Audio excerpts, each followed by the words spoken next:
This drill is going to give me insight into how these guys are going to be strong and protective fathers. Welcome to Watch Mojo, and today we're counting down our picks for the top 10 what the F were they thinking TV shows. If you want a piece of me, just take your place in line. For this list, we'll be looking at some of the weirdest and most controversial shows to hit the airwaves. What show surprised you the most? Let us know in the comments down below. Number 10, Naked Education. I enjoyed being me, and I continue to enjoy being me. It's no surprise that Naked Education caused a stir in the UK. The program strives to teach teenagers about body positivity, but does so by having adults strip naked in front of them. Can we ask you to take off your robes, please? Oh, this is really happening. Although some have applauded the show's frank discussion about the human body, many more have expressed their discomfort with the show's shocking method of teaching. And it's hard to blame them, given the unfortunately long history of abuse of power in entertainment settings. While it's certainly true that people of all ages should be exposed to a larger variety of body types in media, we're not sure that a gimmick-based teen reality show is the place to do it. What do you think about female bodies? I think they're amazing. Number 9, Cavemen. You know what this reminds me of? The time I saw Boys Don't Cry with my mom. That's how uncomfortable I feel right now. Let this be a lesson to every company with viral advertisements. Just because a concept works well for a minute-long commercial doesn't mean it will work well for a half-hour sitcom. This comedy show, based on the popular series of ads by Geico, lasted for 7 episodes before being pulled from US airwaves. I'm tired, and I'm ready for the best part of the week, and that's the weekend. Okay, maybe a little cloud. I love this guy. This was little over half of its commissioned 13-episode first season. For some who caught the show, it was 7 episodes too many. In addition to being a dumb one-note joke of a concept, the series was accused of using its protagonist as a racist metaphor for the plight of real-life minorities. The robbery was caught by this in-store security camera. Great. Why do you have to be a caveman? Of course it's a caveman. They only put it on TV when it's a caveman. Just bad decisions all around. Number 8, Boy Meets Boy. James is very striking. He's got really great eyes, which is something I always have a weakness for, so that's kind of great. Boy Meets Boy made history as the first same-gender dating show on American television, which makes its messy premise all the more unfortunate. It focused on a gay man in his 30s named James, who courted 15 men in an attempt to decide which was the one. Must be nice having all these guys compete for you, huh?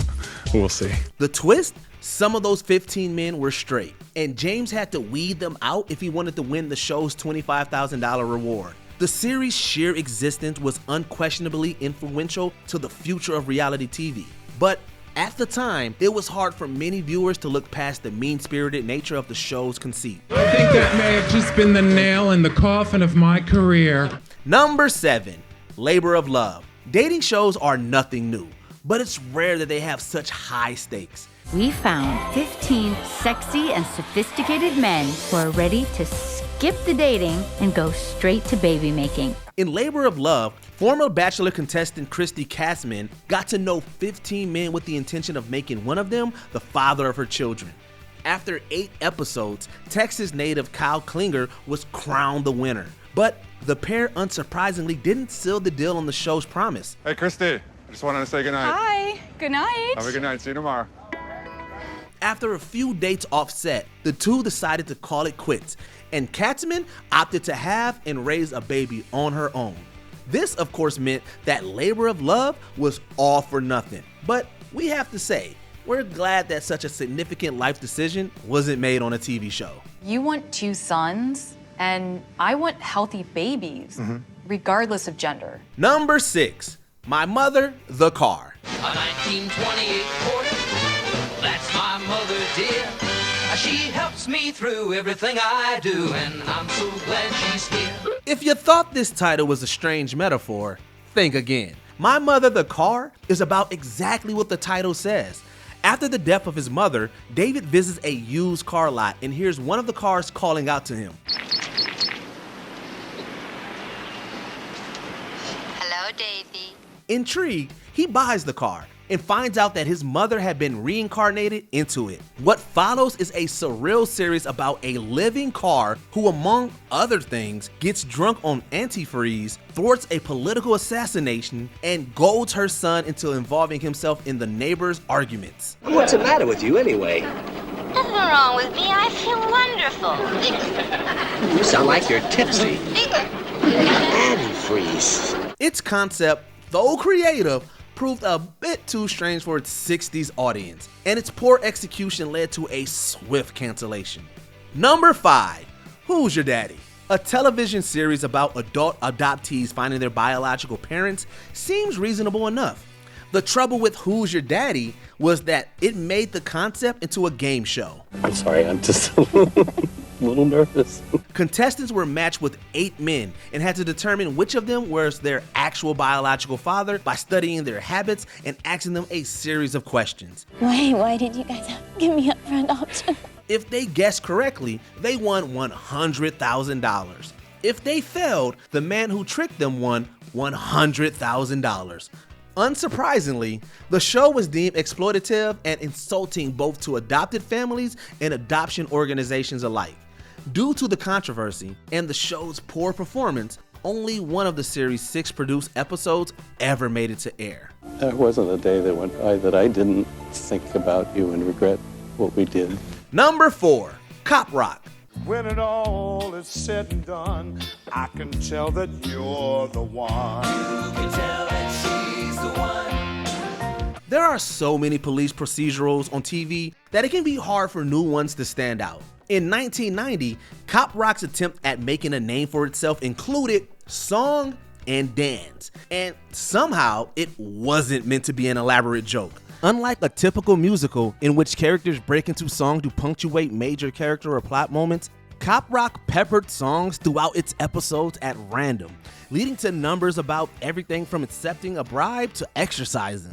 Now everybody's telling me to lose some weight, but that's not the way I'm designed. In spite of the occasionally odd subject matter, its pilot episode actually won an Emmy for its music and lyrics, but even that couldn't stop the show from being canceled after just 11 episodes. He's guilty, Judge, he's guilty. You could see it in his eyes. He did the crime and now he's gotta pay. Number 3, Kid Nation. After reading Lord of the Flies, most would be horrified at the idea of an entirely kid-led survival-based society, but not the creators of Kid Nation. Oh my gosh, this is gonna be hard. In 2007, 40 children from ages 8 to 15 were sent out to New Mexico to build their own functioning town. They killed chickens, cooked their own food, and had heated arguments about religion and politics. I think that religion is a very touchy matter. That's what makes people fight. I mean, religion is most of the things that start wars. Showers and baths were rare, and trash disposal bordered on hazardous. Safety measures were said to be in place, but contracts still stipulated that CBS would not be responsible if kids were harmed. It was scary. Yeah. We're still not sure how this show made it to air, but we're glad it only lasted 1 season. Number 2, Black, White.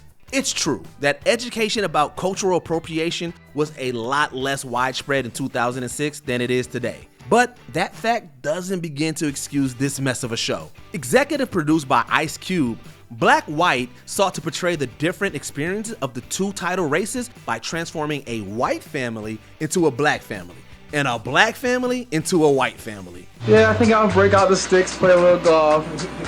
Awesome, dude. Understandably, this approach was controversial.